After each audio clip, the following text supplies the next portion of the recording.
যাকে ভালোবাসেন তাকে এভাবে অপমান করতে পারলেন শায়ের? শায়র বিধ্বস্ত স্বরে জবাবে বলল, অপমান? আমি আপনাকে অপমান করেছি মেহেরিস? কিভাবে? মেহেরিস ছোটাছুটি থামিয়ে দিল, অশ্রুসিক্ত নয়ন রাখল শায়রের নয়নে, বলল, আমাকে স্বাভাবিক হতে না দিয়ে আমার অসহায়ত্ব সুযোগ নিয়েছেন আপনি। আপনি একজন ব্যক্তিত্বহীন পুরুষ। শায়র শুধু নিষ্প্রাণ হাসল, শান্ত স্বরে বলল, ব্যক্তিত্ব মানুষের সম্পূর্ণ আবরণ বহন করে না। ব্যক্তি নিজেকে যেভাবে উপস্থাপন করবে, অনুরূপভাবে ব্যক্তিত্বও সেভাবে প্রকাশ হবে। তাই মানুষকে জাজ করার আগে মস্তিষ্ককে মিনিটখানেক সময় দিও, বলেই বেরিয়ে যাওয়ার জন্য পা পাড়িয়েও থেমে গেল। নিষ্প্রাণ বাক্যে বলে উঠল, এতটা ভুল বুঝবেন না মেহেরিস, সত্যিটা সামনে আসলে নিজেকে সামলাতে পারবেন না, বলেই বেরিয়ে গেল। শায়র চলে যেতেই মেহেরিস থপ করে নিচে বসে পড়ল। শায়র কি বলে গেল? কোন সত্যি? এমন কি আছে যা মেহেরিসের অজানা? শায়রের হঠাৎ বিয়ে করার পেছনে কারণ কি? আনায়া নিখোঁজ হওয়ার পর হঠাৎ মাঝরাতে দরজার বাইরে কি করে আসলো? সব প্রশ্ন মাথায় ঘুরপাক খেতে লাগল। মেহেরিস কি কোনোদিন সুখের মুখ দেখবে না? মাথায় যন্ত্রণা শুরু হলো, চিৎকার করে উঠল, দুই হাতে মাথা চেপে ধরল। কি বিষাক্ত যন্ত্রণা! মুহূর্তেই মন মস্তিষ্ক দুটোই ব্যথায় জর্জরিত হয়ে উঠল। স্যার, মেহেরিস বিয়ে করেছে। কথাটা আবির সাহেবের কানে যেতেই তিনি বসা ছেড়ে উঠে দাঁড়ালেন, চিৎকার করে বললেন, হোয়াট? মেহেরিস বিয়ে করেছে? কি বলছো তুমি? ফোনের অপর প্রান্ত থেকে লোকটা পুনরায় বলে উঠল, জি স্যার, মেহেরিস শায়র নামে এক ছেলেকে বিয়ে করেছে। ছেলেটা বোধহয় আপনাদের পরিচিত কেউ। হাবির সাহেব নিজের কানকে বিশ্বাস করতে পারছেন না। ভুল শুনছেন নাকি ভুল ইনফরমেশন দিচ্ছে? মেহেরিস ওর বাবাকে না জানিয়ে বিয়ে করে ফেলবে, এটা কি আদৌ সম্ভব? আবির সাহেব ফোন কেটে দিলেন, ধপ করে বসে পড়লেন, শায়রের উপর রাগে ফেটে পড়লেন, চিৎকার করে উঠে ফোন ছুঁড়ে মারলেন দেয়ালে, বাজখাই স্বরে বলে উঠলেন, আমি কাউকে ছাড়ব না।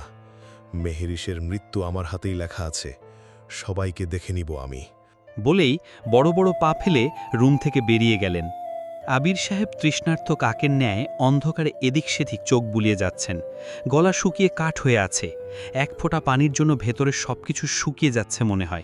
করুণ স্বরে বলে উঠলেন, পানি, পানি, আমাকে একটু পানি দাও। কেউ একটু পানি দাও। আর বলতে পারলেন না, গলা আরও শুকিয়ে আসতে লাগল।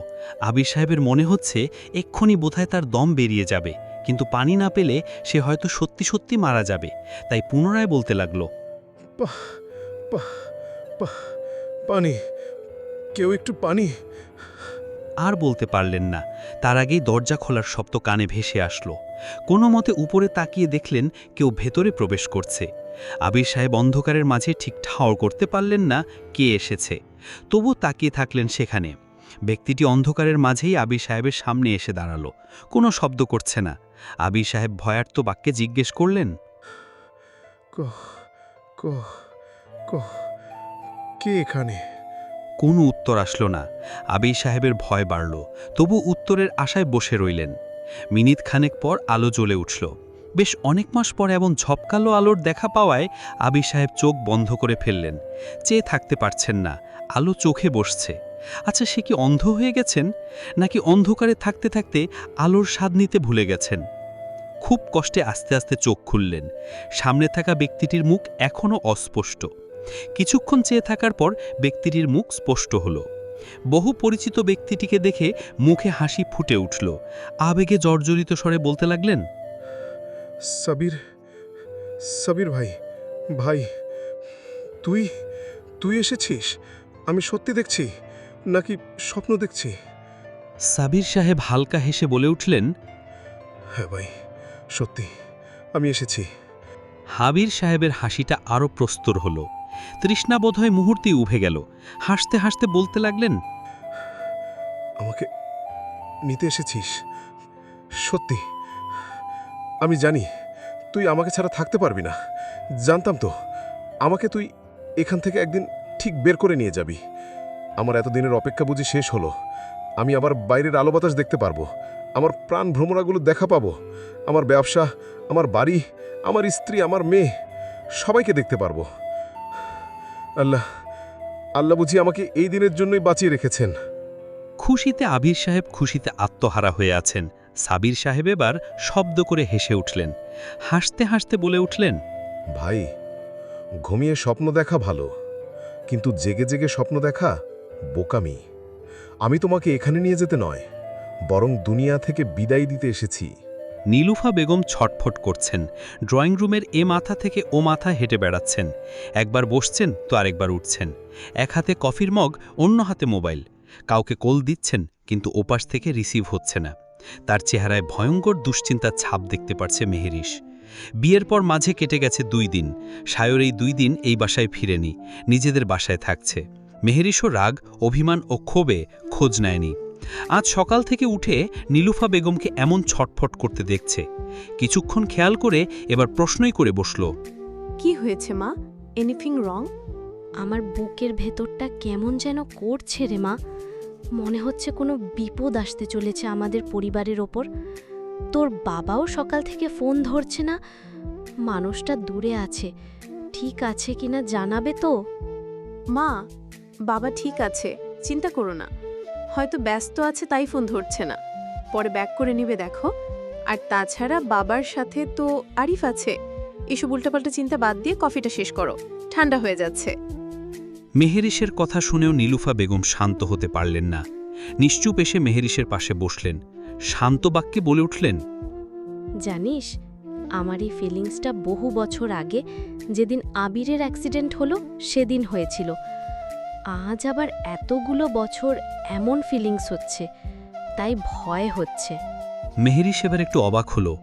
অবাক পানে জিজ্ঞেস করল, বাবার অ্যাক্সিডেন্ট কবে হয়েছিল মা? আমি কোথায় ছিলাম? আমি জানি না কেন, আমার মনে নেই কেন?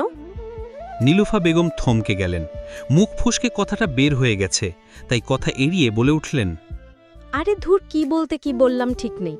তুই বস, আমি একটু রান্নাঘর থেকে আসছি। বলেই উঠে চলে গেলেন। মেহেরিশের মনে খটকা লাগা শুরু হয়ে গেছে ততক্ষণে। নীলুফা বেগম রান্নাঘরে গিয়ে হাঁপ ছাড়লেন, নিজে নিজে বলে উঠলেন, যে সত্যের মুখোমুখি আমি হয়েছি, সে তিক্ত সত্যটা তোরা জানার চেষ্টা করিস না মা। সহ্য করতে পারবি না। আমি এক ভুলের সাথে নিজের জীবন বেঁধেছি, যে ভুল আমাকে ঘুণ পোকার মতো খেয়ে ফেলছে তিলে তিলে। শায়ের, আবির সাহেবের খোঁজ পাওয়া গেছে, তবে জীবিত নয়, মৃত। কথাটা সায়রের কানে যেতেই সায়র স্তব্ধ হয়ে গেল।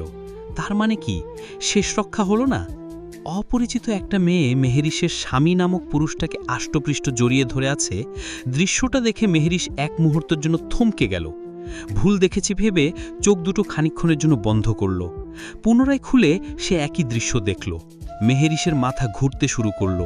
এই মানুষটাই তো সপ্তাহ কানেক আগে মেহেরিশকে জোর করে ভালোবাসার দাবি নিয়ে বিয়ে করেছিল, আর সেই মানুষটাই কিনা এখন। ভাবতে পারছে না, নিজের চোখকে বিশ্বাস হচ্ছে না। সায়র কি তাহলে ছলনামত্ত হলো, নাকি মেহেরিশের রেগে বলা কথাগুলোকে সত্যি ভেবে দূরত্ব বাড়াতে চাইছে? সেই যে বিয়ের দিন বাসা থেকে বের হয়ে এখন অবধি কোনো রকম যোগাযোগ করেনি, তাহলে বিয়েটা করেছিল কেন? কেন মেহেরিশকে শেষবার চূর্ণ বিচূর্ণ করে দিতে? নাকি এটা সায়রের কোনো প্ল্যান? কিছু ভাবতে পারছে না। এদিকে সায়রের পাশে অন্য মেয়েকেও সহ্য করতে পারছে না মেহেরিশ। রাগ যেন মাথা নেড়ে উঠছে, মস্তিষ্ক জমে উঠছে রাগে। মনে চাচ্ছে এক্ষুনি ছুটে গিয়ে মেয়েটাকে সরিয়ে ফেলতে। মেহনুর পাশে দাঁড়ানো। মেহেরিশের থমকানো মুখখানা দেখে ভয় পেল, তবুও জিজ্ঞেস করল, আপু, ঠিক আছিস? বলে আনায়াকে হাত বাড়িয়ে নিজের কোলে তুলে নিল। মেহেরিশ এখনও থমকে দাঁড়িয়ে আছে, এক নজরে চেয়ে আছে সামনে থাকা ব্যক্তি দুটোর দিকে। মেহনুরে যেন ভয় হচ্ছে। মেহেরিশ কোনো রেসপন্স করছে না কেন? এটা কি কোনো রকমে ঝড়ের আগের পূর্বাভাস? মেহনুর এবার মেহেরিশকে হালকা ধাক্কা দিয়ে জিজ্ঞেস করে উঠল, আপু, আপু। মেহেরিশের এবার হুঁশ ফিরে আসলো, হচকচিয়ে উঠল, ছোট্ট করে বলল, মেহনুর সাবধানতার সাথে জিজ্ঞেস করল, ঠিক আছো? মেহেরিশ ঠোঁটে হাসি টানার চেষ্টা করল, বলল, ইয়েস, আম অল রাইট। বলেই সামনে এগিয়ে গেল। মেহনুরও পিছু পিছু এগিয়ে গেল। মেহনুরের মুখে স্পষ্ট কৌতূহল। মেহেরিশ কি করবে তা দেখার পালা। মেহেরিশ গিয়ে সায়রের মুখোমুখি দাঁড়াতেই সায়রের চক্ষু চড়ক গাছ। মেয়েটাকে দ্রুত নিজের থেকে ছাড়িয়ে নিল। আমদা আমদা করে জিজ্ঞেস করল, মেহেরিশ, আপনি এখানে? জি, আমি। এনি প্রবলেম মিস্টার সাহেব? মেহরিশ, তুমি আমাকে দেখে এত অবাক কেন? এসে কোলে তুলে নিয়েছো, আবার তোমার হাত জড়িয়ে ধরে আছো কেন? কোনো প্রবলেম? সায়র হাসার চেষ্টা করল, বলল, নো নো প্রবলেম। বলেই সায়রের পাশে দাঁড়ানো মেয়েটার দিকে ইঙ্গিত করে বলে উঠল, Mehrish, she is my best friend Trina. Trina এবার হাসি মুখে মেহরিশের দিকে হাত বাড়িয়ে দিয়ে বলল, hello Mehrish, nice to meet you. Hello Mehrish. ত্রিনার সাথে হ্যান্ডশেক না করে সায়র আর ত্রিনার মাঝে এসে দাঁড়ালো। সায়রের বাহু জড়িয়ে ধরে ত্রিনার উদ্দেশ্যে বলল, এক্সকিউজ মি, প্লিজ সাইড। বলেই শায়ের উদ্দেশ্যে বলল, চলুন। সায়র অনাকাঙ্ক্ষিত ঘটনায় মনে হলো আকাশ থেকে পড়ল। মেহরিশের এই আচরণে স্পষ্ট বোঝা যাচ্ছে মেহরিশ প্রচণ্ড জেলাস। সায়র মেহনুর দুজনে দুজনের দিকে তাকালো। মেহনুর ঠোঁট চেপে হাসতেই সায়র চোখ মারল। ত্রিনাও মুচকি হাসছে। সায়র এবার কিছু না বোঝার ভান করে বলে উঠল, কোথায় যাব? মেহরিশ চোখ গরম করে তাকালো, দাঁতে দাঁত চেপে বলল, কোনো প্রশ্ন করবেন না, আমার সাথে চলুন। সায়র মেহরিশের থেকে হাত ছাড়িয়ে নিতে নিতে বলল, মেহরিশ ছাড়ুন, মানুষ দেখছে, আমার লজ্জা লাগছে। মেহরিশের রাগ যেন এবার তরতর করে বাড়ল। রাগে কিরমির করতে করতে বলল, আমি হাত ধরেছি বলে লজ্জা লাগছে, আর অন্য একটা মেয়েকে রাস্তার মাঝে জড়িয়ে ধরতে লজ্জা লাগেনি? সায়র উত্তর দেওয়ার আগেই ত্রিনা এবার উত্তরে বলল, এক্সকিউজ মি, অন্য মেয়ে কাকে বলছো? আমি ওর বেস্ট ত্রিনা কথাটা সম্পূর্ণ করতে পারল না। তার আগেই মেহরিশ বাঘিনীর ন্যায় তাকালো ত্রিনার দিকে, রাগে চিৎকার বলে উঠল, আর আমি ওয়াইফ হই, শুনেছ? আমি শায়ের স্ত্রী হই। বলেই থেমে গেল। মেহরিশের উচ্চবাক্যে কথা শুনে আশেপাশের কয়েকজন তাকালো এদিকে। সায়র আর মেহনুরও কিছুটা ভরকে গেল। মেহরিশ এবার কণ্ঠস্বর খানিক নিচু করে বলে উঠল, আই থিঙ্ক আমি থাকতে শায়ের লাইফে কোনো বেস্ট ফ্রেন্ডের দরকার পড়বে না। So keep distance from my hubby, okay? Understand? I think you better understand. বলেই সায়রের হাত ধরে সেখান থেকে হাঁটা শুরু করল।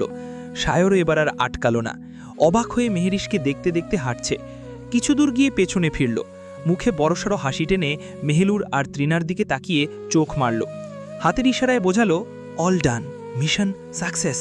মেহেনুর ত্রিনাকে থ্যাঙ্কস বলে দ্রুত হাঁটা ধরল মেহরিশ আর সায়রের পিছু পিছু। আমার আবির কোথায়, সাবির? সাবির সাহেব পেছন ঘুরে তাকালেন। নীলুফা বেগমকে দেখে বাঁকা হাসলেন, বললেন, নীলু, যে পাশে এসে বসো। সপ্তাহখানেক মাত্র বাড়ি ফিরলাম, কোথায় আমার সেবা করবে? তা না করে এসব ভুলভাল প্রশ্ন করছো কেন? নীলুফা বেগম সাবির সাহেবের মুখোমুখি দাঁড়ালেন, ঠোঁটের কোণে হাসি টেনে বললেন, নীলু, নীলু ডাকটা শুধু আবিরের মুখেই মনায়। যে কেউ এসে আবিরের জায়গা দখল করলে আবির হওয়া যায় না। আবির হতে গেলে যোগ্যতা লাগে। সবার কি আর সে যোগ্যতা আছে? যোগ্যতা না থাকলে কি আর এত বছর শত্রুর সাথে সংসার করতে? নীলুফা বেগমের মুখে অসহায়ত্ব ফুটে উঠল। অশ্রুসিক্ত নয়নে তাকালেন সাবির সাহেবের দিকে। অসহায় বাক্যে অনুনয় করে বললেন, আমার আবিরকে একবার চোখের দেখা দেখতে দেবে প্লিজ? কথাটা নীলুফা বেগমের কানে যেতেই নীলুফা বেগম চিৎকার করে উঠলেন। শরীর ঝংকার দিয়ে কেঁপে উঠল তার। কাঁপাকাঁপি বাক্যে জিজ্ঞেস করে উঠলেন, মজা করছো তুমি? তা তো সম্ভব নয় মাই সুইট লেডি। আবির তো আর বেঁচে নেই। সাবিরের ডিকশনারিতে মজা শব্দটা মিসিং। নীলুফা বেগমের মাথা ঘুরতে লাগল। যে ভয়ে সে এত বছর সব অন্যায় মুখ বুঝে মেনে নিয়েছিলেন, আজ সেই ভয়ের কাছে কি তবে হেরে গেলেন? সারা রাস্তা মেহরিশ নিজে ড্রাইভিং করে এসেছে। মেহনুর পেছনের সিটে আনায়াকে নিয়ে বসেছে। সায়র মেহরিশের পাশে বসেছিল। সারা রাস্তা আর মেহরিশ কোনো রকম কথা বলেনি। মেহরিশদের বাড়ির সামনে এসে গাড়ি থামতেই মেহরিশ আগে গাড়ি থেকে নামল। সায়র বসে বসে শুধু মেহরিশের কাণ্ড দেখছে আর মনে মনে মজা নিচ্ছে। মেহরিশ নিজে নেমে আসলো সায়রের কাছে, দরজা খুলে দিয়ে বলল, নামুন। সায়র না নেমে বলে উঠল, আমি আপনাদের বাসায় যাব না মেহরিশ। মেহরিশ আর কিছু না বলে আগের ন্যায় সায়রের হাত ধরে নামালো। সায়রের হাত ধরে সোজা বাড়ির ভেতর ঢুকে পড়ল। নিজের রুমে নিয়ে আসলো। রুমে ঢুকে দরজা বন্ধ করে ফেলল। সায়র আবার নড়ে চড়ে উঠল। জিজ্ঞেস করল, কি করতে চাইছেন মেহরিশ? মেহরিশ হালকা হাসল, পাল্টা প্রশ্ন করল, যা আপনি করতে চান। সায়রের প্রচণ্ড হাসি পাচ্ছে, তবুও হাসি আটকে মাসুম বাচ্চার মতো প্রশ্ন করল, আমি আবার কি করতে চাই? মেহরিশ সায়রের দিকে এগিয়ে যেতে লাগলো। সায়রও বাংলা সিনেমার নায়কের মতো ভয়ার্ত চেহারা নিয়ে পেছাতে লাগলো। পেছাতে পেছাতে বিছানায় বসে পড়ল। মেহরিশ সায়রের কাছে এসে এক হাতে সায়রের কলার চেপে ধরল। সায়রের থুদের আশেপাশে অন্য হাতে স্পর্শ করতে করতে বলে উঠল, বাসর করতে চান না? সায়র হালকা কেশে গলা ঝেড়ে নিল, আমতামতা করে বলে মনে, আপনি তো আমাকে স্বামী হিসেবে মানেন না, তাহলে বাসর করব কিভাবে? মেহরিশ ফিসফিসিয়ে বলে উঠল, কেন? বিয়েটা যেমন জোর খাটিয়ে করেছেন, বাসরও তেমন জোর খাটিয়ে করবেন? সায়র সাথে সাথে জিভে কামড় দিয়ে বলে উঠল, ছি, কি বলেন নাউজুবিল্লাহ, আমি কি বাংলা সিনেমার ডিপজল নাকি যে জোর করে লজ্জাহরণ করব? মেহরিশ এবার রেগে সায়রকে ধাক্কা দিয়ে বিছানায় ফেলে দিল। অতঃপর সায়রের বুকের ওপর উঠে বসল, দুই হাতে সায়রের গাল চেপে ধরে দাঁত কটমট করতে করতে বলল, তাহলে অন্য মেয়েকে জড়িয়ে ধরেছিলি কেন শালা? সায়র আগে ন্যায় উত্তর দিল, আপনি তো আর আমাকে ভালোবেসে জড়িয়ে ধরেন না, তাই যখন ট্রিনা জড়িয়ে ধরল, আবেগে আপনাকে ভেবে আর ছাড়তে পারিনি। মেহরিশ এবার সায়রের ঠোঁট টেনে ধরল, বলল, তোর জামাইয়ের গুষ্টি কেলাই, আগে বল অন্য মেয়েকে জড়িয়ে ধরেছিলি কেন? সায়র বেচারা পড়েছে বিপাকে, ঘুমন্ত বাঘিনী জেগে উঠেছে। সায়র বেশ মজা নিচ্ছে মেহরিশের কাণ্ডে। মেহরিশ এবার জোর খাটিয়ে বলে উঠল, আর একবার ওই মেয়ের নাম মুখে একদম মুখ টেনে ছেলা খেলবো। আমি মানি বা না মানি, আপনি আমার স্বামী, আর আমার হয়ে থাকতে হবে বাকি জীবন। আমাকে ভুলে গিয়ে দূরত্ব বাড়িয়ে নেওয়ার চিন্তা করলে সেদিন আপনার জীবনের শেষ দিন হবে। মাইন্ডেড। বলেই নেমে পড়ল সায়রের বুক থেকে, তড়িঘড়ি করে বেরিয়ে গেল রুম থেকে। মেহরিশ চলে যেতে সায়র উচ্চস্বরে হেসে উঠল। হাসতে হাসতে বলতে লাগলো, আপনাকে ভুলে যাওয়ার সাধ্য আমার নেই মেহরিশ। আপনি আমার দেহের ভালোবাসা না, আপনি আমার রুহের ভালোবাসা। দেহের ভালোবাসা তো মরে গেলে ফুরিয়ে যাবে, তখন দেহ মাটিতে মিশে পচে গলে যাবে, কিন্তু রুহ তো, সে তো থাকবে, দেখবে, আর আপনাকেই ভালোবাসবে। আপনাকে ভালোবাসার সাধ্য আছে, ছেড়ে যাওয়ার নয়। আঙ্কেল কেমন আছে? জ্ঞান ফিরিনি, তাই এখনো কিছু বলতে পারছি না। ডাক্তার কি বলল? গুলি দুটো বের করা হয়েছে, এখনো রিস্ক আছে, যে কোনো মুহূর্তে কোমায় চলে যেতে পারেন। আঙ্কেলের শেষ ইচ্ছাগুলো পূরণ করার জন্য হলো আঙ্কেলকে বাঁচতে হবে। একজন ডিভোর্সি সিঙ্গেল মাদারকে ভালোবাসাই তো সহজ না শায়ের। একজন মাকে ভালোবাসতে হলে সবার আগে তার সন্তানকে আগলে রাখার ক্ষমতা অর্জন করতে হবে। সায়র সামান্য হাসল, মেহরিশের দিকে তীক্ষ্ণ দৃষ্টিতে তাকালো, বলে উঠল, ভালো না বেশেই বিয়ে করে ফেললাম। মেহরিশ সায়রের চোখে চোখ রেখে বলে উঠল, সে কথা বলিনি শায়ের, আমি বুঝাতে চেয়েছি আপনি সত্যি সত্যি ভালোবাসতে পেরেছেন। বিয়ে মানে ভালোবাসা না শায়ের, বিয়ে করতে হলে ভালোবাসতে হবে এটা কোথাও বলা হয়নি। বরং অ্যারেঞ্জ ম্যারেজ যাদের হয় তারা কিন্তু বিয়ের পরে একে অপরকে ভালোবাসে। ভালোবেসে বিয়ে করে আমার জীবনটা নরক হয়ে গেছে, দেখছেন না? সায়র সাথে সাথে বলে উঠল, সে নরকটাকেই ভালোবাসা দিয়ে স্বর্গসুখে পরিণত করব আমি। মেহরিশের কেন যেন বুক কাচ্ছে, মনে হচ্ছে সব কেমন অচেনা, অজানা, চারপাশে সব কিছু কেমন তিক্ত লাগছে, মিথ্যা মনে হচ্ছে। তাই তো মেহরিশ সায়রকেও বিশ্বাস করতে পারছে না। শুধু সায়র না, নিজের মাকেও এখন মেহরিশের মিথ্যা মনে হয়। মেহরিশের দিকে খেয়াল করল সায়র, মুখটা চুপসে আছে, কি নিয়ে যেন চিন্তায় আছে। সায়র একটু গলা ঝেড়ে বলে উঠল, মেহরিশ, এনি প্রবলেম? মেহরিশ ছোট করে উত্তর দিল, নো। সায়র এবার মেহরিশের দিকে ঘুরে বসলো। মেহরিশের এক গালে হাত রাখলো আলতো করে, সায়র দিকে ঘুরিয়ে বসালো, দুই গালে হাত রাখলো আলতো করে। শান্ত স্বরে বলে উঠল, আপনার কি মনে হয় আমি আপনাকে ভালোবাসি না? মেহরিশ উত্তর দিল না। সায়র পুনরায় বলল, মেহরিশ, হাতের 5 আঙ্গুল যেমন সমান না, তেমন সব ছেলেমেয়েরাও এক না। পৃথিবীর সব মানুষ এক হলে কি পৃথিবী সুন্দর থাকতো? আমি আপনাকে ভালোবাসি মেহরিশ। এই পৃথিবী, আলো বাতাস, চাঁদ সূর্য যেমন সত্যি, আমার ভালোবাসাও তেমন সত্যি। আমাকে আপনি জোর করে ভালোবাসবেন এটা আমি চাই না। আপনি আমার পাশে থাকবেন, আমার দুঃখে মাথায় হাত বুলিয়ে দিবেন, আমার মন খারাপে আপনাকে একটু জড়িয়ে ধরতে দিবেন, ব্যাস, আর কিছু চাই না। এইটুকু চাওয়া আমার পূরণ করবেন মেহরিশ। মেহরিশ অশ্রুসিক্ত নয়নে সায়র দিকে চেয়ে রইল। সায়র হুট করে একটা অনাকাঙ্ক্ষিত ঘটনা ঘটিয়ে ফেলল। মেহরিশের অশ্রুসিক্ত চোখের পাতায় চুমু খেয়ে ফেলল। মেহরিশ অনুভূতিতে সিক্ত হয়ে চোখ বন্ধ করে ফেলল। গা শিরশির করে উঠল, দুই হাতে খামচে ধরল সায়রের শার্টের কলার। মেহরিশের মুখ পানে তাকিয়ে সায়রের কি যেন হলো, নিজের পর কন্ট্রোল হারালো। উদাস মন কী সব ভাবছে, কী সব করতে চাচ্ছে। মেহরিশকে আদর করার বড্ড স্বাদ জাগছে। মেহরিশের কম্পিত ঠোঁট দুটো সায়রকে ইশারায় জাগছে। সায়র এবার ঠোঁট ছোঁয়ালো মেহরিশের কপালে। মেহরিশ হুট করেই কাঁপতে শুরু করলো। পরনে ক্রপ টপস, গলায় ওড়না ঝুলানো, সাথে প্লাজো। সোফায় জড়সড় হয়ে বসার জন্য প্লাজো বেশ খানিকটা উপরে উঠে গেছে। টপস্টক কিছুটা উপরে উঠে যাওয়ায় নাভি স্পষ্ট হয়ে আছে। সায়রের বড্ড ইচ্ছে করছে সেখানটায় চুমু এঁকে দিতে, কিন্তু নিজের ভেতরে থাকা কোনো শক্তি আটকাচ্ছে। নিজের মনকে কিছুটা নিয়ন্ত্রণ করতে পারলেও নিজের হাতটাকে নিয়ন্ত্রণ করতে পারল না। হাত চলে গেল সেখানে। সায়রের শীতল হাতের স্পর্শ মেহরিশের উন্মুক্ত পেটে পড়তেই মেহরিশ প্রবলভাবে কেঁপে উঠল। সামলাতে না পেরে সায়রকে শক্ত করে জড়িয়ে ধরল। সায়র এবার আকাশে চাঁদ হাতে পেয়ে গেল। মুখ ডুবালো মেহরিশের ঘাড়ে। অস্পষ্ট বাক্যে বলে উঠল, মেহরিশ, আমার নিজেকে সামলাতে বড্ড কষ্ট হচ্ছে। মেহরিশ উত্তর দিল না, চুপটি করে রইল সায়রের বুকে। বরং আরও জড়সড় হয়ে সায়রের কোল উঠে পড়ল। সায়র পুনরায় বলে উঠল, মেহরিশ, আমি আপনার আপত্তি কিছু করতে চাই না। মেহরিশ উত্তর দিল না দেখে সায়রের রাগ হলো। মেহরিশের ঘাড়ে গাঢ় ঠোঁটের স্পর্শ লেপে দিল। বলল, মেহরিশ, আমাকে সামলানোর সুযোগ দিন, নয়তো কিছু একটা অঘটন ঘটে যাবে। মেহরিশ সায়রের বুকে আরও শক্ত করে নিজের জায়গা করে নিতে নিতে বলল, আমি শুধু আপনাকে খানিকক্ষণ জড়িয়ে ধরে থাকতে চাই সায়র। সায়র আগের ন্যায় বলল, মেহরিশ, কেরোসিন আর আগুন একসাথে হলে দাউ দাউ করে জ্বলে, নিভে না। আমি একজন পুরুষ মেহরিশ, আমার অনুভূতির জোয়ার বড্ড ধারালো। একবার সেই জোয়ারে ভাষা শুরু করলে সামলাতে পারবেন না। মেহরিশের কানে কথাটা যেতেই সায়রকে ছেড়ে দিল। ধ্যান ভেঙে গেল। দরজার দিকে তাকিয়ে দেখল দরজা খোলা। লজ্জায় চুপসে গেল। সায়রের দিকে লজ্জায় দৃষ্টি রাখতে পারল না। মিনমিন করে বলল, আমি এইসবের জন্য এখনো প্রস্তুত না সায়ের। সায়র উঠে দাঁড়ালো। শার্ট ঠিক করে নিজেকে গুছিয়ে নিতে নিতে বলল, তাহলে আমাকে বেসামাল করে দিতে কাছে আসবেন না। প্রথম বলে ছেড়ে দিলাম, নেক্সট টাইম করলে আর ছাড়ব না। একদম। মেহরিশও সাথে সাথে অবাক হয়ে প্রশ্ন করল, একদম কি? সায়র মুচকি হাসল। মেহরিশের দিকে সামান্য ঝুঁকে ফিসফিস করে বলল, বাসর সেলে ফেলব। বলেই শীষ বাজাতে বাজাতে বেরিয়ে গেল।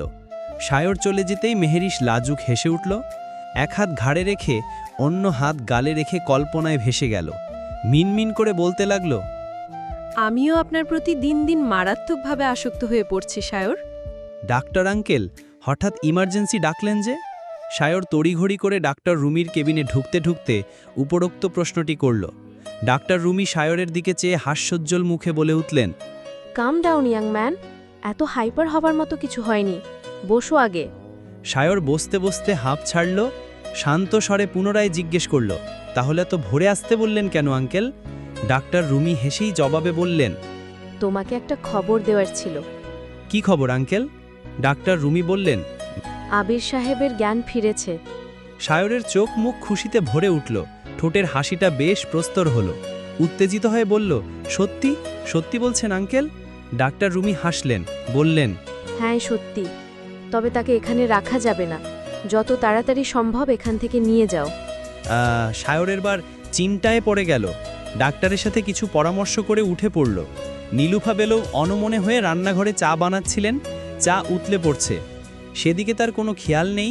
শাড়ির আঁচলটাও গ্যাসের উপর পড়ে আছে। আগুন ধরতে শুরু করে।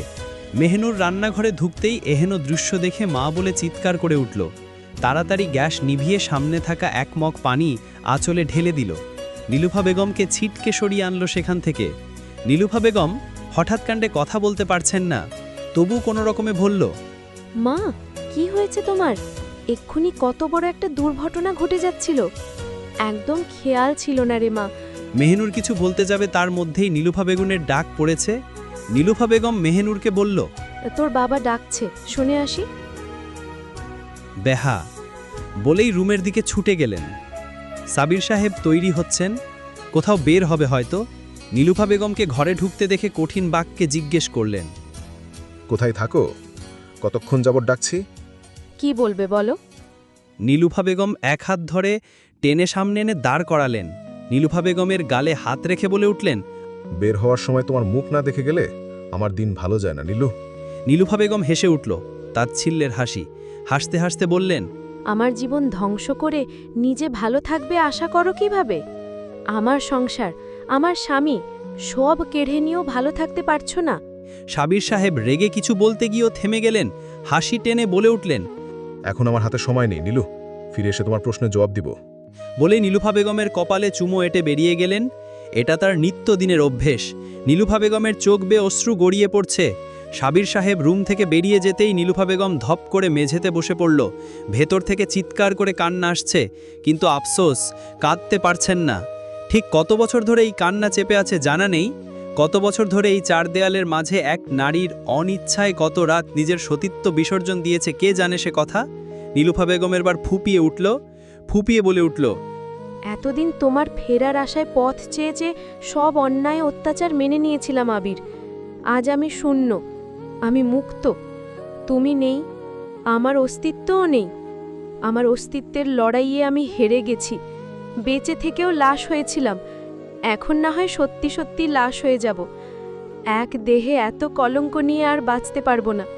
ওপরওয়ালা ছাড়া কেউ জানবে না এক নারী তার ছোট্ট দেহে কত ব্যথা লুকিয়ে রেখে নীরবে চলে গেল।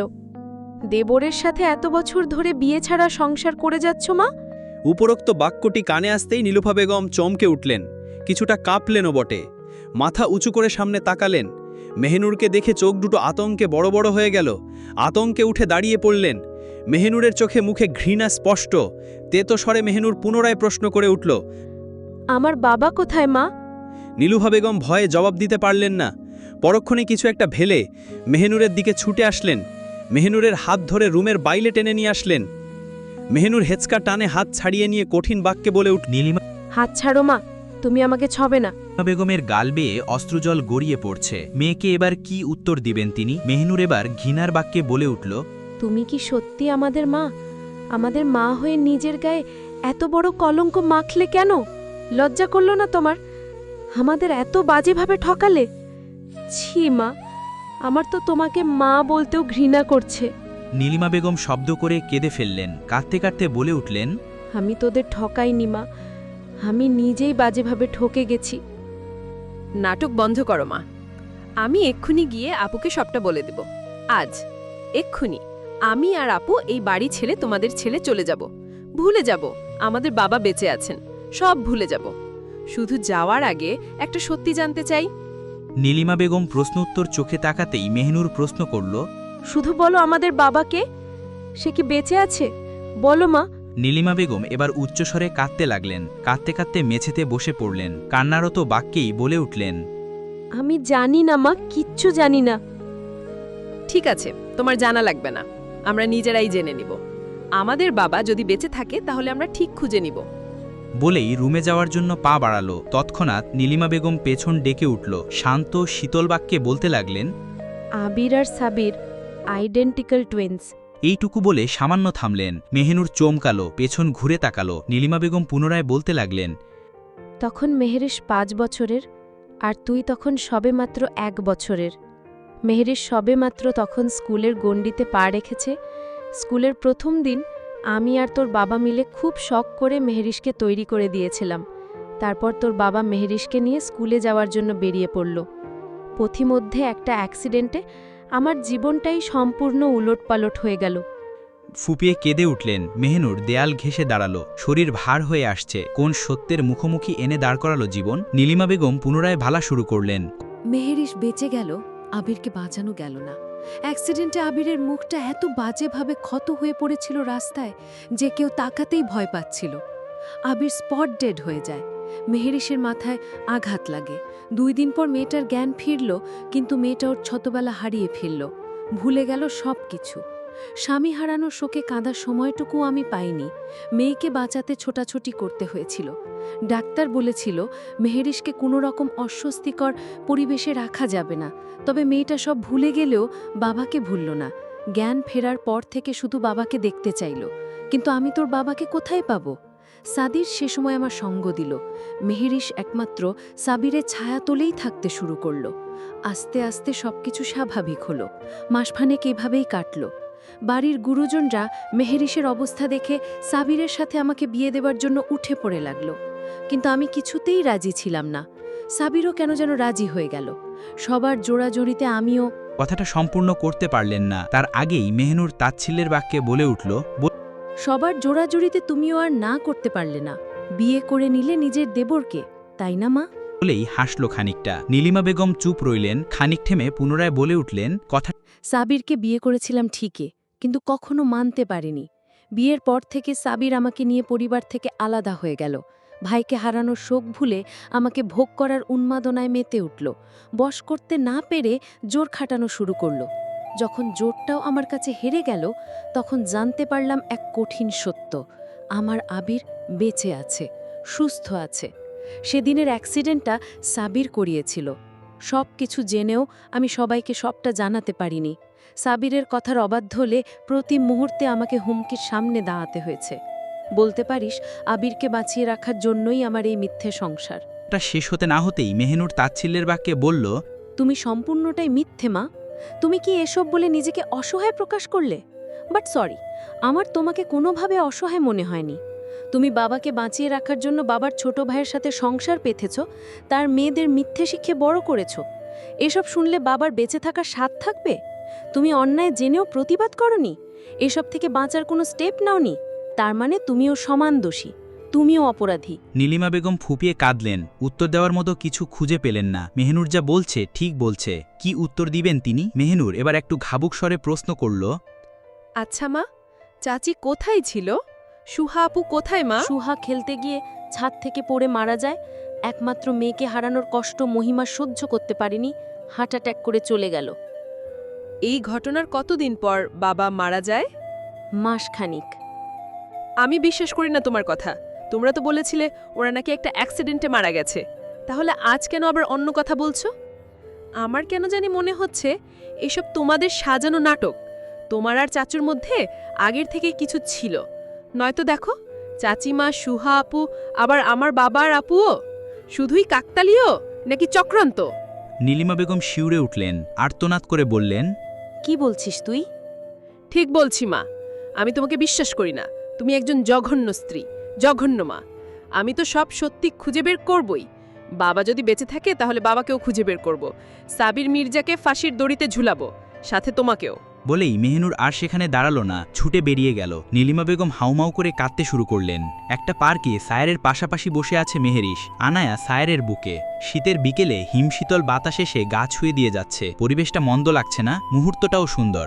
সুন্দর মুহূর্তে মেহেরিশ প্রশ্ন করল, সায়র, আমি আপনাকে কিছু ব্যাপার শেয়ার করতে চাই। সায়ার শান্ত বাক্যে বলল, মন খুলে মনের কথা শেয়ার করুন মেহেরিশ। আপনার সুখ দুঃখের গল্প শোনার জন্যই তো সায়ার আজীবন রাজি। মেহেরিশ আসলো, বলে উঠল, আমার কেন মনে হয় আমার আশেপাশে সব মিথ্যা, সব ঘোলাটে। কেন মনে হয় আমার মা বাবা মিথ্যা? আমার কাছ থেকে কিছু লুকানো হচ্ছে সায়র। কিন্তু কি, কোন অজানা সত্য আমি জানি না। এইসব প্রশ্ন প্রতিদিন আমাকে কুড়ে কুড়ে খায়। আমাকে একমাত্র আপনিই সাহায্য করতে পারেন সায়র। সায়ার হাফ ছাড়ল, মনে মনে বলে উঠল, আমি আপনার জীবনের সেই অজানা সত্যগুলো জানি মেহেরিশ, কিন্তু এখনও আপনাকে বলার সময় আসেনি। সায়ারকে চুপ থাকতে দেখে মেহেরিশ আলতো করে হাত রাখল সায়ারের কাঁধে, অতঃপর বলল, কিছু ভাবছেন? সায়ার প্রসঙ্গ মুহূর্তেই পাল্টে ফেলল, হাসি মুখে বলে উঠল, ভাবছি তো শুধু আপনাকে। মেহেরিশ শেষে ফেলল, বলল, ফাজিল বেটা ছেলে। সায়ার মুখ ভার করে বলল, আমি তো বেটা ছেলেই, আমি কি মেয়ে ছেলে নাকি? অবশ্য এখন নিজেকে মেয়ে ছেলেই মনে হয়, বিয়ে করেও বউয়ের মধু খাওয়া হলো না। মেহেরিশ জিভ কামড় দিয়ে সাথে সাথে সায়ারের মুখ চেপে ধরল, ফিসফিস করে বলল, আমরা এখন বাড়ির বাইরে। সায়ার মুখ থেকে হাত সরিয়ে ফেলল, ঠোঁট উল্টে বলল, তো কি হয়েছে, এখন বাইরে আছি, বউ রাজি থাকলে বাসায় গিয়ে মধু খেয়ে আসব। মেহেরিশ জ্বরে হেসে ফেলল, বলে উঠল, আপনি তো ঠোঁট কাটা হয়ে যাচ্ছে বেশ। সায়ার উত্তরে বলল, মেহেরিশ, আনায়া একা একটা ভালো লাগছে না, ওর একটা খেলার সাথী দরকার, চলুন না আনায়ার একটা ভাই আনার ব্যবস্থা করি। মেহেরিশ এবার লাজ পেল, লাজুক হেসে বলে উঠল, ঠিক আছে, আপনার প্রস্তাবটা ভেবে দেখব। বলেই উঠে দাঁড়ালো, সামনে হাঁটা শুরু করল।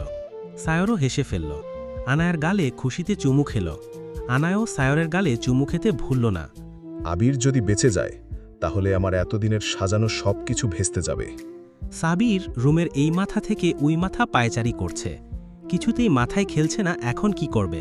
পরক্ষণেই কিছু একটা ভেবে মুচকি হাসল, নিজে নিজে বলে উঠল, আচ্ছা, পুরো মির্জা পরিবারটাকে ধ্বংস করে দিলে কেমন হয়? না থাকবে বাঁশ আর না বাজবে বাঁশি। অতঃপর কোনো একজনকে ফোন করে সবটা জানালো। ফোন কেটে হাসতে শুরু করল, হাসতে হাসতে বলে উঠল, আজ রাতে মির্জা বাড়িতে দাও দাও করে আগুন জ্বলবে। মেহেরিশ, মেহেরনুর, সায়র আর ছোট্ট আনোয়ার পুড়ে যাওয়া ছাই দিয়ে আমি গোসল করে নিজেকে শান্ত করব। আমার বাড়িতে ঢোকার পারমিশন আপনাকে কে দিয়েছে? সায়র শান্ত বাক্যে বলল, আমি। মেহেরিশ থমকালো। মনে হলো কেউ বুকের ভেতরে আঘাত করল। অস্পষ্ট স্বরে বলল, আপনি? কয়েক সেকেন্ড থেমে পুনরায় বাজখাই স্বরে বলে উঠল, আনায়া আমার মেয়ে, কথাটা ভুলে গেছেন? এই বাড়িটাও আমাদের। তাহলে আপনি কোন সাহসে আমাদের পারমিশন ছাড়া আহিলকে এই বাড়িতে এনেছেন? সায়র তখন শান্ত, শীতল বাক্যেই বলল, আনায়া আপনার মেয়ে, কথাটা অনিবার্য সত্য। তবে আনায়া যে আহিলেরও মেয়ে, কথাটা তো মিথ্যা নয়। আহিল স্বামী হিসেবে না হয় খারাপ, বাবা হিসেবে খারাপ নয়। পৃথিবীর কোনো বাবা খারাপ হতে পারে না, আর যারা হয় তারা হলো জঙ্গলের জানোয়ার। হ্যাঁ, আমি মানছি আহিল নিজের সন্তানের দায়িত্ব না নিয়ে ফেলে এসে জঘন্যতম কাজ করেছে। কিন্তু একটা মানুষ যখন নিজের ভুলের জন্য অনুতপ্ত হয়, তাহলে কি তাকে একটা সুযোগ দেয়া যায় না? আহিল অপরাধী, তাই বলে কি আহিল নিজের মেয়েকে এক নজর দেখতে পারবে না, ছুঁতে পারবে না? মেহেরিশ তখনও শান্ত, উত্তর দেওয়ার ভাষা খুঁজে পেল না। মেহেনুর তখন মুখ খুলল, বলল, আপু, আহিল ভাইয়া যদি খারাপও হয়, তবুও তার সম্পূর্ণ অধিকার আছে মেয়েকে দেখতে পারার। নীলিমা বেগম এগিয়ে গেলেন মেহেরিশের দিকে। মেহেরিশে মাথায় হাত বুলিয়ে বললেন, মা, এত ভয় নিয়ে বেঁচে থাকিস না। ভয় নিয়ে বেঁচে থাকা মানে মৃত্যুকে স্বেচ্ছায় গ্রহণ করা, আর স্বেচ্ছায় মৃত্যু মানে পাপ। মেহেনুর এরই মধ্যে ফিচলে হেসে মিনমিনিয়ে বলল, যে নিজে পাপকে ঘিরে বেঁচে আছে, সে আবার অন্যকে পুণ্যের বাণী শোনায়। হাস্যকর। কথাটার মানে সায়র আর নীলিমা বেগম বুঝলেও মেহেরিশ বা আহিল কেউ বুঝল না। মেহেরিশ কিছু প্রশ্ন করার মতো খেয়ালেই ছিল না। আহিল এবার নীরবতা কাটিয়ে বলল, মেহেরিশ, আমার মেয়েকে শুধু দেখতে দিও, কথা বলতে দিও, ছুতে দিও, ভালোবাসতে দিও, অল্প স্বল্প দায়িত্ব পালন করতে দিও। ব্যাস, আর কিছু চাই না। ভাগ চাই না আমি চাই শুধু আমার রক্ত জানুক আমি ওর বাবা। ঘৃণা করুক, তবু তাকে দেখার ভাগ্য আমার হোক। মেহেরিশ কাট কাট গলায় বলল, আপনি নিজেকে সংযত করে রাখতে পারলে আপনার মেয়ের ভালোবাসা থেকে আমি আপনাকে বঞ্চিত করব না, কিন্তু ভুলেও মেয়েকে নিয়ে যেতে আসবেন না। আনায়াকে তো ভালোবাসো না, তাহলে আমি তোমাকে খুব ঘৃণা করি। আহিল আর কথা বাড়ালো না। আনায়ার কপালে ছোট্ট করে চুমু খেয়ে আদুরে স্বরে বলল, আমার মা, অনেক বড় হও, মায়ের মতো ভালো মানুষ হবে, বাপের মতো জঘন্য হবে না কিন্তু।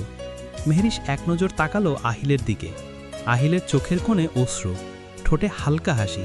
আহিলের চোখে চোখ পড়তেই দৃষ্টি ফিরিয়ে নিল। আহিল সবার থেকে বিদায় নিয়ে চলে গেল। সেদিন আনায়ার কিডন্যাপ হওয়ার খবর শোনার পর থেকে আহিল শান্তি পাচ্ছিল না। এক নজর দেখার জন্য মন ছটফট করছিল, তাই টিকিট ম্যানেজ করে ছুটে এসেছে আনায়াকে দেখতে। আহিল চলে যেতেই সায়র থমথমে গলায় বলে উঠল, আমাকে বিশ্বাস না করুন, ভালো না বাসুন, প্রবলেম নেই, কিন্তু সবার সামনে অপমান করার রাইটও আপনার নেই মেহেরিশ। হ্যাঁ, আপনি ঠিক বলেছেন, আনায়া আপনার মেয়ে। আনায়ার প্রতি যত দায়িত্ব, কর্তব্য সব আপনার একার আছে, মানছি। তবে কাগজে কলমে আমি আপনার স্ত্রী, তাহলে আনায়ার প্রতি সামান্য হলেও আমার অধিকার জন্মেছে, এটা তো অস্বীকার করতে পারবেন না। এই বাড়িটাও আপনাদের, তাহলে আমি কেন পড়ে আছি এখানে? আপনার জীবনে কি জোর করে জায়গা করে নিয়েছি? মেহেরিশ, অবশ্য জোর করেই তো বিয়ে করেছি। আমার প্রতি আপনার এত তিক্ততা যে নিজের প্রাক্তন স্বামীর সামনেও আমাকে অপমান করতে পিছু পা হলেন না। বাহ, ওকে ফাইন। আপনি যেদিন আমাকে ভালোবাসতে পারবেন, সম্মান করতে পারবেন, সেদিন আমি আবার আপনার সামনে আসব। তার আগে আমার মুখও আপনাকে দেখাবো না। বলেই আনায়ার গালে চুমু খেয়ে বড় বড় পা ফেলে চলে গেল। মেহেরিশ স্তব্ধ হয়ে দাঁড়িয়ে আছে। নীলিমা বেগমও কিছু না বলে সেখান থেকে চলে গেলেন। মেহনুর শুধু শান্ত বাক্যে বলল, আপু, সায়ার ভাইয়ার মতো রত্নকে পায়ে ঠেলে দূরে সরিয়ে দিস না।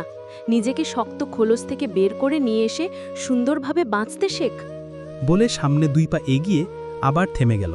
পেছন ফিরে পুনরায় বলে উঠল, আপু, জীবনের কিছু সত্য খুব তিক্ত হয়, তাই সময় থাকতে জীবনটাকে গুছিয়ে নে, নয়তো খারাপ সময় কারোর কাঁধে মাথা রেখে কাঁদতে অবধি পারবি না।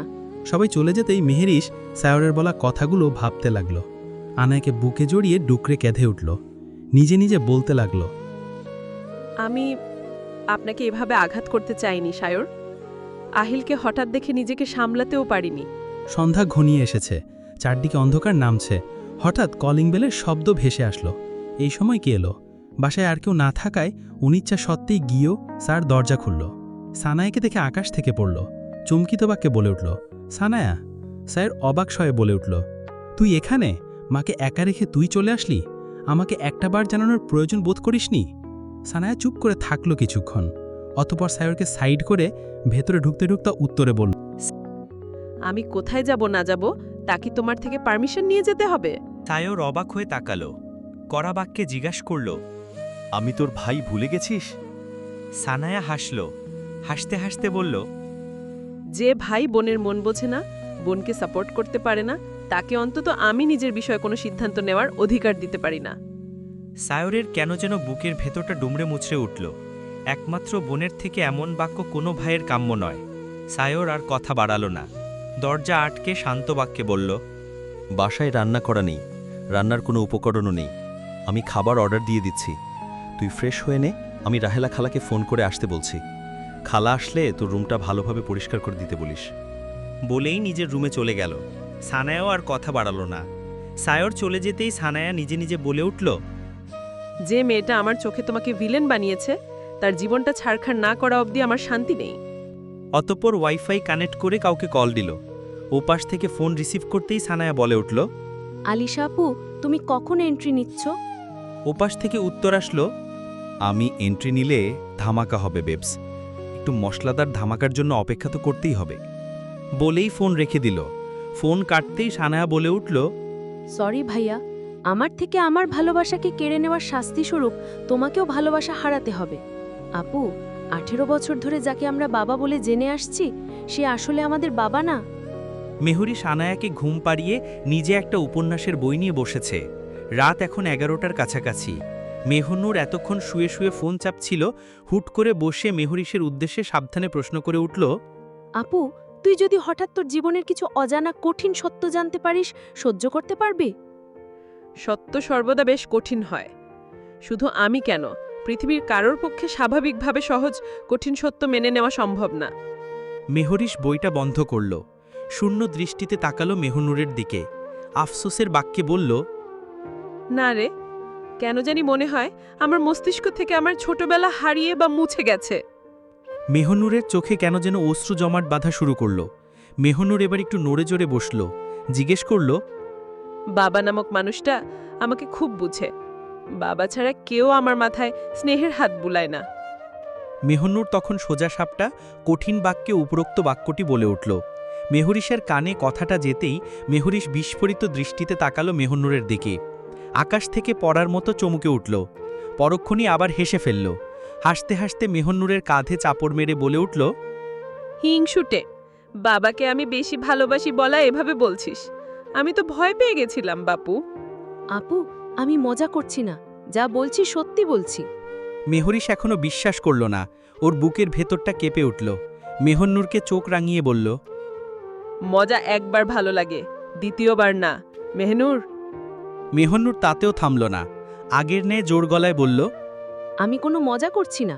আমরা যাকে বাবা বলে এত বছর ধরে চিনেছি, সে আসলে আমাদের চাচা হয়। হ্যাঁ, আবার বাবাও হয়, কারণ আমার মায়ের দ্বিতীয় স্বামী তিনি।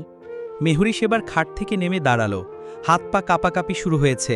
তবুও কঠিন বাক্যে মেহন্নুরকে সাবধান করে বলল, মেহনুর, এখানেই থমে যা, আমার ধৈর্যের পরীক্ষা নিস না। মেহন্নুর থামল না।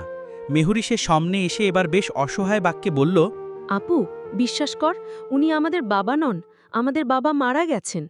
কথাটা বলতে না বলতে মেহন্নুরের গালে সপাটে থাপ্পড় মেরে বসল মেহরিশ। চিৎকার করে বলল, মুখ সামলে কথা বল মেহনুর। যা তা বলার আগে চিন্তা কর, কার নামে বলছিস? নিজের বাবা মার নামে এমন কথা বলছিস? আমার তোকে নিজের বোন বলতেও লজ্জা হচ্ছে। এক্ষুনি আমার চোখের সামনে থেকে বেরিয়ে যা, বেরিয়ে যা বলছি। মেহন্নুর গেল না। দু চোখ বেয়ে টপাটপ পানি ঝরছে। তবুও চিৎকার করে বলে উঠল, আমি যা তা বলছি না, যা বলছি ভেবেই বলছি।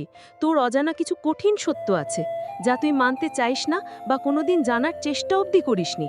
তবে খুব শীঘ্রই তুই এমন কিছু সত্যের সম্মুখীন হবি, তখন আমাকে ভুল বোঝার জন্য আফসোস করবি। আর হ্যাঁ, যাদের নামে বলছি এবং যা বলছি তা 100% সত্য, প্রমাণ করে দেখিয়ে দিব। একটু অপেক্ষা কর। বলেই মেহন্নুর চলে এলো বাইরে। দরজা খুলতেই নীলিমা বেগমকে দেখে ঘৃণায় চোখ নামিয়ে ফেলল। কঠিন বাক্যে দাঁত কিরমিরে বলে উঠল, আমাদের এ বছর অন্ধকারে রাখার জন্য আপনি দায়ী। আমার বোনের বাবার প্রতি ঘৃণা জন্মানোর জন্য আপনি দায়ী। কালকের জন্য অপেক্ষা করুন, দারুণ কিছু ঘটবে। বলে পাশ কাটিয়ে চলে গেল। নীলিমা বেগম আর রুমে ঢোকার সাহস পেলেন না। মেহরিশের সামনে দাঁড়ানোর মতো শক্তি তার নেই। মেহন্নুর বেরিয়ে যেতেই মেহরিশ 2 হাতে মাথা চেপে বিছানায় বসে পড়ল। মেহন্নুরের বলা কথাগুলো তখনও কানে বাজছে। আচ্ছা, আজ এত বছর পর মেহন্নুর কেন এসব বলল? কোন সত্য জানে না মেহরিশ? সত্যি এই মানুষটা মেহরিশের বাবা না? এর বছরের আদর, স্নেহ, ভালোবাসা সব কি তবে মিথ্যে ছিল? মেহরিশ আর ভাবতে পারছে না। চোখ থেকে পানি ঝরছে, মাথা ব্যথা করছে, পুরনো স্মৃতি মনে করতে চেয়েও পারছে না। এ কোন অন্ধকার নেমে আসলো জীবনে? আবির সাহেবের সম্পূর্ণ জ্ঞান ফিরিয়েছে ঘণ্টাখানেক হবে। আগের থেকে উন্নতি হয়েছে, কথাও বলতে পারছেন। সায়র খবর পেতেই ছুটে আসলো। দরজায় নিজের হাতের ছাপ দিয়ে ভেতরে প্রবেশ করল। ভেতরে ঢুকতেই মুন্না আর মিহন্নুরকে উপস্থিত দেখে হাঁপাতে হাঁপাতে প্রশ্ন করল, আঙ্কেল ঠিক আছেন? কথা বলতে পারছেন? ডাক্তার কি দেখে গেছেন? মেহন্নুর তখন আবির সাহেবের মাথার কাছে বসে আছেন, কাঁদছে মেয়েটা। মুন্নার কেন যেন মেহন্নুরের কান্না সহ্য হচ্ছে না, কেমন মায়া হচ্ছে। কেন হচ্ছে? ইদানিং মুন্না খেয়াল করছে মেহন্নুরের প্রতিও দুর্বল হয়ে পড়ছে। ভালোবেসে ফেলছে নাকি? পরক্ষণই নিজের ভাবনা চিন্তাগুলো পাশে রেখে সায়রকে বলল, সব ঠিক আছে, আঙ্কেল এখন ঘুমাচ্ছেন, ঘুম ভাঙলে কথা বলা যাবে। সায়র হাস ফেলল। এর মধ্যেই আবির সাহেব নড়ে চড়ে উঠলেন। মেহন্নুর না চাইতে উত্তেজনায় বাবা বলে ডেটে উঠল। আবির সাহেবের কানে শব্দটা যেতেই তিনি ধীরে ধীরে চোখ খুললেন। ঝাপসা ঝাপসা মুখের একটি মেয়ে তার মাথার কাছে বসে আছেন, গলা শুকিয়ে কাঠ হয়ে আছেন। তবুও শুকনো বাক্যে জিজ্ঞাসা করলেন, কে তুমি মা? মেহন্নুরের বুক ফেটে কান্না আসছে, তবুও কান্না চেপে বলে উঠল, বাবা, বাবা আমি মেহেনুর। আবির সাহেব এবার দেখলেন তিনি অন্য একটা রুমে। আলো বাতাসে ভরপুর সে রুম। সামনে আরও 2জন ছেলে দাঁড়ানো। একজন পুলিশের পোশাক পরা। মেয়েটার মুখটাও এবার স্পষ্ট হলো, খুব চেনা মনে হলো। কার মুখের সাথে যেন মিল পাচ্ছে, কিন্তু মনে করতে পারছেন না। ইদানিং সে অনেক কিছুই মনে করতে পারেন না। তিনি 2 হাতে ভর করে বসার চেষ্টা করলেন, কিন্তু পারলেন না। তা দেখে মেহনুর সযত্নে আবির সাহেবকে ধরে উঠালেন, খাটের সাথে ঠেস দিয়ে বসালেন। আবির সাহেব এবার একটু সেদিনের ঘটনা মনে করতে লাগলেন, কিন্তু স্পষ্ট মনে করতে পারলেন না। শুধু মনে পড়ল তার প্রাণের থেকেও প্রিয় ভাই তার বুক বরাবর আঘাতে আঘাতে রক্তাক্ত করেছিল। মেহনুর কাপা হাতে আবির সাহেবের হাতের ওপর হাত রাখতেই আবির সাহেব মেহনুরের দিকে মায়াভরা চোখে তাকালেন। পুনরায় জিজ্ঞেস করলেন, তুমি কে মা? আমি কোথায়? আমাকে এখানে কে নিয়ে এসেছে? সাবির, তোমরা সাবিরের লোক? বলতে বলতে তিনি ভয়ে কেঁপে উঠলেন। মেহনুর আবির সাহেবের চোখে স্পষ্ট ভয় দেখতে পেল। সায়র এবার সামনে এগিয়ে এসে শান্ত বাক্যে বলে উঠল, আপনি শান্ত হন আঙ্কেল, আমরা আপনার খুব কাছের কেউ, আপনার ক্ষতি চাই না। আপনি যেখানে আছেন একদম সেফ আছেন, হাইপার হওয়ার কোনো কারণ নেই। আবির সাহেবের বিশ্বাস হলো না। তিনি পুনরায় কাকুতি মিনতি করে বললেন, আমাকে প্লিজ মেরো না। আমি আমার মেয়েদের দেখব, আমার নীলুকে দেখব। ওদের একবার শেষ দেখা দেখতে দাও, তারপর আমাকে যা খুশি করো। কিন্তু আমি বেঁচে আছি, ছিলাম, এইটুকু সত্য ওদের জানতে দাও। আমি তোমাদের কাছে হাত জোর করে বলছি। মেহনুর আর কান্না চেপে রাখতে পারল না, নিজের আবেগ সামলাতে পারল না। আছড়ে পড়ল আবির সাহেবের বুকে, শক্ত করে জড়িয়ে ধরে হাউমাউ করে কেঁদে উঠল। কাঁদতে কাঁদতে চিৎকার করে বলতে লাগল, বাবা, ও বাবা, আমি তোমার মেহেনুর, তোমার রক্ত, তোমার রাজকন্যা, যে কিনা তোমার আদর স্নেহ পাওয়ার আগেই তোমাকে হারিয়ে ফেলেছিল, যে কিনা এক অন্ধকারে বেড়ে উঠেছে। আমাকে চিনতে পারছো না বাবা? আবির সাহেব থামকালেন। বিস্ময়ে তার চোখ দুটো কোটর ছেড়ে বেরিয়ে আসতে চাইল। নিজের কান চোখকে বিশ্বাস করতে পারছেন না। অবাক হয়ে তাকালেন সায়রের দিকে। সায়রও বেশ দৃঢ় বাক্যে বলে উঠল, আঙ্কেল, ও আপনার মেহনুর, আপনার ছোট মেয়ে। আবির সাহেব মনে করলেন তিনি স্বপ্ন দেখছেন, তবুও তার ঠোঁটে হাসি ফুটল। শব্দ করে হেসে ফেললেন। পরক্ষণেই হাসতে হাসতে কেঁদে ফেললেন। মেহনুরকে এক হাতে জড়িয়ে ধরলেন, অন্য হাত রাখলেন মেহনুরের মাথায়। পরম স্নেহে মেহনুরের মাথায় হাত বুলিয়ে দিতে দিতে বললেন, খোদা, আমাকে স্বপ্নেও এত সুখ দিবে ভাবতে পারছি না। যে মেয়ের মুখ মনে করার জন্য আমি দিনরাত গুমরে মরেছি, সে মেয়েকে ছুতে পাওয়া তো আমার সৌভাগ্য। এর চেয়ে ভাগ্যবান কি হতে পেরেছি? মেহনুর উঠে বসল, আবির সাহেবের হাত নিয়ে নিজের গালে রাখল, বলে উঠল, বাবা, দেখো আমি তোমার স্বপ্ন নই, সত্যি, আমি সত্যি এসেছি বাবা। আবির সাহেব এবার পরম যত্নে মেয়ের মুখে গায়ে হাত বুলালেন। যখন বুঝলেন স্বপ্ন নয়, সত্যি, তখন শব্দ করে কেঁদে উঠলেন। বাবা মা হাউমাউ করে কাঁদছে। এ কান্না খুশির কান্না। সায়রার মুন্না চোখেও পানি। মুন্না এই অকল্পিত মুহূর্তটা ক্যামেরায় বন্দি করতে ভুলল না। সায়র ওদের দুজনকে স্পেল দেওয়ার জন্য একটু রুম থেকে বেরিয়ে আসলো। মুন্নার হাত ধরে বলে উঠল, থ্যাঙ্কস মামা, তুই না থাকলে এমন সুন্দর মুহূর্ত আমি দেখতে পেতাম না। এখনও তো আমার ম্যাডাম সব সত্যি জানে না। যখন জানবে তখন হয়তো আমি আরেকবার এই সুন্দর মুহূর্তের সাক্ষী হব। মুন্না হেসে বলে উঠল, আল্লাহ আমাদের সহায় ছিলেন বলেন আমরা সেদিন আবির সাহেবকে সময় মতো উদ্ধার করতে পেরেছিলাম। হয়তো আর কিছুক্ষণ লেট হলে এই সুন্দর মুহূর্তটা দেখতে পেতাম না। সায়র হাফ ছাড়ল, বলে উঠল, তা সত্য। মুন্না নিজের বিশ্বস্ত দুজনকে সাবির সাহেবের উপর 24 ঘন্টা নজর দেওয়ার জন্য রেখেছিল। সেদিন সাবিরকে ফলো করেই ওরা দুজন আবির সাহেবের খোঁজ দিয়েছিল মুন্নাকে। মুন্না সেখানে পৌঁছে আবির সাহেবকে রক্তাক্ত অবস্থায় উদ্ধার করেছিল। কিন্তু ততক্ষণে সাবির সেখানে বেরিয়ে গেছিল বলে হাতে নাতে ধরা সম্ভব হয়ে ওঠেনি। মুন্না এবার বলে উঠল, তাহলে এখন কোন প্ল্যান কাজে লাগাবি? প্ল্যান এ নাকি প্ল্যান বি? যদি প্ল্যান এ হয় তাহলে আমি চাইলে এক্ষুনি সাবির সাহেবকে বাসা থেকে তুলে আনতে পারি। আদালতে তাকে দোষী সাব্যস্ত করার জন্য আমাদের হাতে যথেষ্ট প্রমাণ আছে। আর যদি প্ল্যান বি হয় তাহলেও তাকে তুলে নিয়ে যেতে পারি টর্চার সেলে। সায়র একটু ভেবে ভাবুক সুরে বলে উঠল, আপাতত আবির আঙ্কেলের মুখ থেকে সবটা শুনতে হবে। হুট করে কোনো সিদ্ধান্ত নেওয়া যাবে না, এতে করে শত্রুপক্ষ সাবধান হয়ে যেতে পারে। আপনি নিশ্চিত আবির আঙ্কেল বেঁচে নেই? সাবির মাথা নেড়ে জবাবে বলল, অবশ্যই। যার মৃত্যু আমি নিজের হাতে নিশ্চিত করেছি তাকে নিয়ে আর ভয় কিসের? ফোনের ওপাশ থেকে মেইলি স্বরে কেউ একজন বলে উঠল, মারবেন যখন তাহলে এত বছর বাঁচিয়ে রাখলেন কেন? সে আমার সাথে আবিরের সম্পদের বোঝাপড়া বাকি ছিল তাই। কিন্তু আমার শত্রুতা তো সবথেকে বেশি মেহেরিস আর নীলিমার সাথে। আমার মেয়েকে আমার কাছ থেকে কেড়ে নিয়েছে মেহেরিস, আর আমার স্ত্রীকে আমার কাছ থেকে কেড়ে নিয়েছে নীলিমা। কিভাবে? সাবির সাহেবের কণ্ঠস্বর নিচু হয়ে আসলো। অসহায়ের মতো করে বলে উঠল, আমার ছোট্ট সুহা, ওই দিন সে প্রথম স্কুলে গিয়েছিল। খুব খুশি ছিল আমার মেয়েটা। খুশিতে পুরো ছাদ দৌড়ে খেলছিল। মেহেরিস আর সুহা মাসখানেকের ছোট বড়। একটা খেলনা পুতুল নিয়ে দুজনের মাঝে ঝামেলা বাঁধল। আমার মেয়েটাও পুতুল ছাড়বে না, আর মেহেরিসও দিবে না। মেহেরিস খুব জেদি একটা মেয়ে ছিল। ঝগড়ার এক পর্যায়ে মেহেরিস জেদ করে আমার সুহাকে ধাক্কা মেরে নিচে ফেলে দেয়। আমার ছোট্ট মেয়েটা আমার চোখের সামনে ছটফট করতে করতে মারা গেল। আমি বাবা হয়েও কিছু করতে পারলাম না, বাঁচাতে পারলাম না আমার মেয়েটাকে। আমি আজও রাতে ঘুমাতে পারি না। আমার ছোট্ট সুহার রক্তাক্ত দেহ আমাকে তাড়া করে বেড়ায়।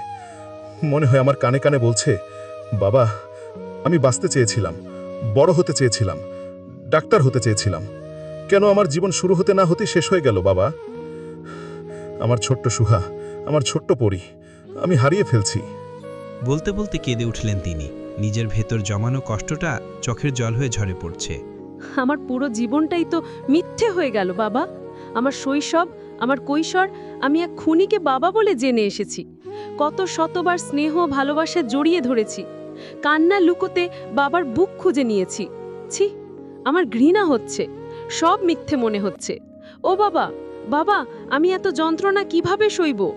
আর তোমার মেহেরিস, আমার বোনটা তো এসব জানতে পারলে ভেঙে চূর্ণ বিচূর্ণ হয়ে যাবে।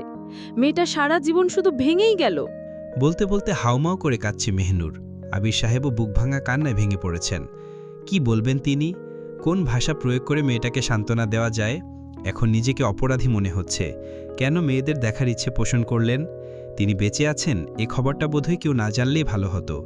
মেয়েগুলো সুখ কেড়ে নেওয়ার জন্য ভীষণ অনুতাপের ঝড় বইছে মনে। আবির সাহেব ফোপাতে ফোপাতে বলে উঠলেন, আমার বোধহয় মরে যাওয়াই ভালো ছিল রে মা। আমি কেন বেঁচে থাকলাম? আমি না বাঁচলে তো তোরা সত্যিটা জানতি না, এত কষ্টও পেতি না তো। বাবা, কি বলছো তুমি? একটা খুনিকে আমরা বাবা বলে সারা জীবন আদর্শ নিয়ে ভালোবেসে যেতাম, এটা তোমার কাছে ঠিক মনে হচ্ছে? তাহলে তো আমরাও অপরাধী হয়ে যেতাম। বাবা, সত্য কখনো চাপা থাকে না। সত্য যতই কঠিন হোক না কেন, জীবনের শেষ মুহূর্তে হলেও তা প্রকাশ পাবেই। আমি মেহেরিসকে কি জবাব দিব? বাবা, আপুর সেসব কিছু মনে নেই, সব হারিয়ে ফেলছে, সব ভুলে গেছে। কি বলছিস?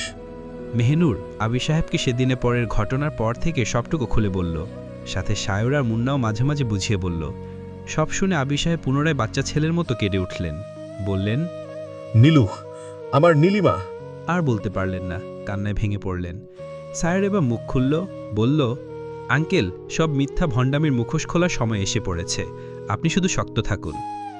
মেহেরিশ নীলিমা বেগমের সামনে বসে আছে। নীলিমা বেগমের চোখে মুখে ভয়। কি জবাব দিবেন মেয়েকে? মেহেরিশ কাঁদতে কাঁদতে জিজ্ঞেস করল, মা, মেহেনুর কেন তোমার গায়ে কলঙ্ক লেপটে দিল? কেন বাবাকে অস্বীকার করলো? কেন? আমি জানি না। আমি মানি না। তুমি সব জানো তুমি। আজ তোমাকে সব সত্য বলতে হবে মা। নীলিমা বেগম মেয়ের জেদের কাছে হার মানলেন। কিছু বলার জন্য মুখ খুলবেন তার আগেই রুমে প্রবেশ করলেন সাবির সাহেব। বলে উঠলেন, আমি বলছি সব। নীলিমা বেগমের সাবির সাহেবের কণ্ঠস্বর শুনেই কেঁপে উঠলেন। পাখির মতো পাখা ঝাপটে ভয়ে মেহেরিশকে বুকে টেনে নিলেন, জড়িয়ে ধরলেন শক্ত করে। চোখ জোড়া বড় বড় করে তাকালেন সাবির সাহেবের দিকে। মেহেরিশ কিছু বুঝতে পারল না। সাবিরকে বলে উঠল, বাবা, তুমি এখানে? তোমার তো আজ আমেরিকায় ফিরে যাওয়ার কথা। সাবির হাসল। মেহেরিশ সে হাসির রহস্য বুঝতে পারল না। সাবির এগিয়ে এসে মেহেরিশের পাশে বসল। মেহেরিশের মাথায় হাত রেখে তীক্ষ্ণ দৃষ্টিতে একবার নীলিমা বেগমের দিকে তাকিয়ে হেসে ফেলল। নীলিমা বেগম ভয়ে ঝুবুথুবু হয়ে আছেন। সাবির সাহেব বললেন, আজ আমি তোকে সব বলবো। এখন যা খুশি জিজ্ঞেস কর, উত্তর আমি দেব। আমার মেয়েকে যা বোঝানোর আমি বুঝিয়ে দিব। তুমি যাও, তোমার দেরি হয়ে যাচ্ছে তো। সাবির হেসে জবাব দিলেন, কখনো না পৌঁছানোর থেকে একটু দেরিতে পৌঁছানো হাজার গুণ ভালো। মেহেরিশ মায়ের থেকে নিজেকে ছাড়িয়ে বলে উঠল, বাবা, তুমি কি সত্যি আমাদের বাবা? আমার অজানা সত্যগুলো আমি জানতে চাই। সাবির হেসে ফেললেন শব্দ করে। বলে উঠলেন, সব প্রশ্নের উত্তর দেওয়ার আগে তোকে একটা ছবি দেখাই, ফ্যামিলি ফটো যাকে বলে। কথাটা বলে তার ফোন থেকে একটা ছবি বের করে মেহেরিশের সামনে ধরতেই মেহেরিশ 420 ভোল্টে শক ছিল। মাথা মুহূর্তে ঘুরতে শুরু করল। ছবিতে একই চেহারার দুজন ব্যক্তিকে দেখে মেহেরিশ 1 সেকেন্ডই বুঝে গেল। ছবিতে থাকা ব্যক্তি দুজন যমজ ভাই। তাদের মধ্যে একজন হয়তো আবির সাহেব, কিন্তু কোনটা আবির সাহেব? মেহেরিশ প্রশ্নোত্তর চোখে সাবির সাহেবের দিকে তাকাতেই সাবির সাহেব হাসলেন। বলে উঠলেন, নিজের বাবাকে চিনতে পারছিস না? মেহেরিশের কেন যেন কান্না আসছে। সত্যি তো নিজের বাবাকে চিনতে পারছে না। কেমন মেয়ে ও? নীলিমা এবার প্রসঙ্গ পাল্টাতে বলে উঠলেন, তুমি তো বাবা, মেয়েটাকে শুধু শুধু কেন কনফিউজড করছো? মেহেরিশ মা, আমি তোকে বলছি। নীলিমা বেগমের কথা শেষ করার আগেই সাবির সাহেব বলে উঠলেন, আজ আমি বলবো, সব আমি বলবো। বলো বাবা, আমি শুনবো, সব শুনবো। নীলিমা বেগমের বুক কাঁপছে। আজ কোনো অঘটন ঘটবে। হয়তো কেউ এই দুনিয়া ছেড়ে চলে যাবে, নয়তো হারিয়ে যাওয়া কেউ ফিরে আসবে। মন বলছে কিছু হবে যে অকল্পনীয়। সাবির সাহেব কিছুক্ষণ থম মেরে বসে রইলেন। মেহেরিশ তৃষ্ণার্ত কাকের ন্যায় চেয়ে আছে সাবির সাহেবের দিকে। সাবির সাহেব নীরবতা কাটিয়ে বলে উঠলেন, আমি সাবির, আবির আমার ভাই। কথাটা মেহেরিশে কানে যেতে মেহেরিশ খাট থেকে লাফিয়ে নেমে পড়ল। বিস্ময় প্রতিক্রিয়া জানাতে ভুলে গেল। নীলিমা বেগমের চোখ থেকে টপাটপ পানি পড়ছে। সাবির আবার বলে উঠল, আনায়াকে আমি কিডন্যাপ করিয়েছিলাম। মেহেরিশের মাথায় বাজ ভেঙে পড়ল মনে হয়। মেহেরিশ যেন কথা বলতে ভুলে গেল। বুকের ভেতরটা হাহাকার করে উঠল। কান্নাগুলো নিমিষেই জট পাকিয়ে গেল। তবু কোনো রকমে জিজ্ঞেস করল, ক ক ক ক কি বলছো বাবা? সাবির আবার নীলিমা হাত ধরল। নীলিমা ছাড়িয়ে নেওয়ার জন্য জোর করতে সাবির সাহেব বলে উঠলেন, 18 বছর তো অনেক জোর করলে, পারলে নিজের সম্মান সুখ সংসার বাঁচিয়ে রাখতে। তাহলে বৃথা জোর কেন খাটাচ্ছ নীলু? মেহেরিশ শুধু নিষ্প্রাণ নিস্তব্ধ চোখে দেখছে সবটা। সাবির সাহেব এবার মেহেরিশের উদ্দেশ্যে বলল, তুই যা জানার আজকেই জেনে নে। শেষ দিন ফাঁসির আসামিকে মন খুলে কথা বলার সুযোগ দেওয়া হয়, আর সেখানে তুই তো আমার প্রিয় শত্রু। মেহেরিশের মাথা ঘুরতে শুরু করল। চোখ দুটো ঝাপসা হয়ে আসতে লাগলো। এর মধ্যে কানে ভেসে আসলো আনায়ার কান্না। মেহেরিশের হুঁশ আসলো। রুমে যাওয়ার জন্য পেছন ঘুরতেই দেখল আনায়া একজন অপরিচিত ব্যক্তির কোলে। মানুষটাকে মেহেরিশ চিনে না। মেহেরিশ কাঁপাকাঁপি স্বরে জিজ্ঞেস করল, কে আপনি? আমার আনায়াকে আমার কোলে দিন। ব্যক্তিটি এবার পকেট থেকে একটা রিভলভার বের করল। মেহেরিশের দিকে তাক করে বলল, আপনি এক পা এগোলে বন্দুকের একটা গুলি খরচ হয়ে যাবে। মেহেরিশ ডুমখড়ে থেদে উঠল। সাবির সাহেবের দিকে তাকিয়ে অসহায় বাক্যে উচ্চারণ করতে লাগল, বাবা, আমার মেয়েকে আমার কোলে দিতে বলো প্লিজ বাবা, ও ভয় পাচ্ছে। ও বাবা, বাবা, আমার কষ্ট হচ্ছে, দম আটকে আসছে, মাথা যন্ত্রণা করছে। তুমি তো আমার কষ্ট সহ্য করতে পারো না। আমার কষ্টটা একটু কমিয়ে দাও না বাবা। আমার মাথায় একটু হাত বুলিয়ে দাও না। তুমি একবার হাত বুলিয়ে দিলে আমার কষ্ট কমে যাবে বাবা। মেহেরিশ আর কিছু বলতে পারল না। গলা আটকে আসতে লাগলো। শরীর অবশ হয়ে আসছে। ধপ করে নিচে বসে পড়ল। নীলিমা দৌড়ে যাওয়ার জন্য পা বাড়াতেই সাবির সাহেব আটকে দিলেন। বলে উঠলেন, তোমার সাথে এতদিন সংসার করতে আমারও গা ঘিন ঘিন করেছে, তবুও তোমাকে সহ্য করেছি শুধুমাত্র একটা কারণে। নীলিমা বেগম ভয়ে ঢোক গিললেন, প্রশ্ন করার সাহস পেলেন না, কারণ এর উত্তরটা তিনি জানেন। সাবির সাহেব পুনরায় বলে উঠলেন, পরকীয়ার শাস্তি এভাবেই পেতে হয় নীলু, কাউকে ঠকানোর শাস্তিস্বরূপ এভাবেই ধুকে ধুকে মরতে হয়। একজনকে ভালোবেসে তার মন ভেঙে অন্যজনের হাত ধরে পালিয়ে যাওয়ার মাইগারদের জন্য যারা সত্যিকারের ভালোবাসে তারা দিন শেষে হেরে যায়। মেহরিস আর সহ্য করতে পারল না, দুহাতে কান চেপে চিৎকার করে উঠল। তোমরা এসব বন্ধ করো, আমি সহ্য করতে পারছি না, আমার কষ্ট হচ্ছে। সাবির এবার গলা ছেড়ে কাউকে বলে উঠলেন, এই কে আছিস বাইরে? এই উটকো ঝামেলাটাকে এক্ষুনি আমার চোখের সামনে থেকে দূর কর, বাকিটা আমি দেখে নিচ্ছি। বলতে বলতে দুজন পুরুষ ভেতরে ঢুকল। মুহূর্তেই এসে মেহরিসের হাত দুটো শক্ত করে বেঁধে দিল। মেহরিস চেয়েও কিছু করতে পারল না। নীলিমা বেগম বারবার আকুতি মিনতি করে বলছেন, যা বলছে ঠিক বলছে, এই লোকটা তোর বাবা না, ও কারোর বাবা হতে পারে না, ও বাবা নামে কলঙ্ক। আমার থেকে স্বামী, সংসার, সুখ সব কেড়ে নিয়েছে। আমার ভুলের শাস্তি আমার মেয়েটাকে দিও না প্লিজ। কিন্তু সাবির সাহেবের সেদিকে খেয়াল নেই। আনায়াকে নিয়ে যাওয়ার জন্য হাতের ইশারা দিতেই লোকটা আনায়াকে নিয়ে বেরিয়ে গেল। মেহরিস হাজারবার অনুরোধ করেও আটকাতে পারল না। সাবির এবার মেহরিসকে ধরে রাখা একজন ছেলেটার দিকে হাত বাড়াতেই ছেলেটা সাবির সাহেবের দিকে একটা ধারালো ছুরি এগিয়ে দিল। মেহরিসের মুখটাও এবার বেঁধে দেওয়া হলো। ভয়ে মেহরিসের আত্মা বেরিয়ে যাওয়ার উপক্রম হয়েছে। সাবির ছুনি হাতে নিয়ে নীলিমার বেড বরাবর আঘাত বসিয়ে দিল। নীলিমা বেগম চিৎকার করার সুযোগ পেলেন না, গলগল করে রক্ত পড়া শুরু করল। ঢুলে পড়ে যেতে নিলে সাবির সাহেব আটকে রাখলেন। নীলিমা বেগমের চুলের মুঠি ধরে বলে উঠলেন, এই আঘাত ছিল আমাকে ধোঁকা দেওয়ার জন্য। পরক্ষণে আরেকবার নীলিমা বেগমের পেটে ছুরি চালালেন, বলে উঠলেন, এটা ছিল আমার দ্বিতীয়বার আমার মোহিনীকে আমার কাছ থেকে কেড়ে নেওয়ার জন্য। বলেই আরেকবার ছুরি চালালেন। এবার আর ধরে রাখতে পারলেন না, ছেড়ে দিলেন। নীলিমা বেগম ধপ করে মেঝেতে পড়লেন, গলাকাটা মুরগির মতো ছটফটিয়ে উঠলেন। মেহরিস গলা ফাটিয়ে চিৎকার দিলেও সেই চিৎকার বাইরে বের হল না। চোখের সামনে মায়ের করুণ অবস্থা দেখে মেহরিস নিজেও ছটফট করতে করতে জ্ঞান হারাল। মির্জাবাড়িতে দাউ দাউ করে আগুন জ্বলছে। ফায়ার সার্ভিসের 2টি ইউনিট কাজ করেও আগুন নেভানো যাচ্ছে না। বাইরে শত শত মানুষের ঢল নেমেছে।